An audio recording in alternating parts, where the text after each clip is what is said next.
তাকে আমি খুব ভালোবাসি, সেই কারণে ওই গাছটা নিচে একটা হাত থাকে উপরে একটা হাত থাকে, সবাই দেখে যে Hello everyone.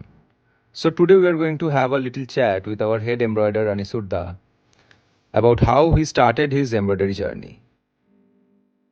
আমার নাম আনিসুর সাবেন, আমরা সাঁতরাই। এই অফিসে কাজ করছি আমি 4 বছর। আগে বোম্বাই করতাম, দিল্লি গিয়েছিলাম। ছোটবেলা থেকে দেখতাম এই কাজটা সকলে করতে খুব ভালো লাগতো, সেই জন্য আমারও খুব আগ্রহ ছিল এই কাজটা শেখার জন্য, সেই কারণেই শিখেছি। কাজটাকে আমি খুব ভালোবাসি, সেই কারণে ওই কাজটাই করি।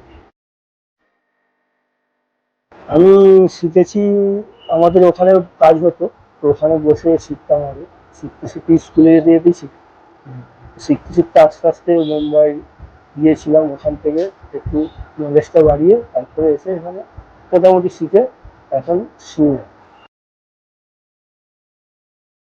এই কাজটা শুরু বলতে, এই কাজটা এমনই, মানে দেখে কেউ বুঝতে পারবে না যে কিভাবে করা আছে, যতক্ষণ না আমাদের নিচে একটা হাত থাকে উপরে একটা হাত থাকে, সবাই দেখে যে কিভাবে করে, কিন্তু এটা প্র্যাকটিসের উপরেই নেই।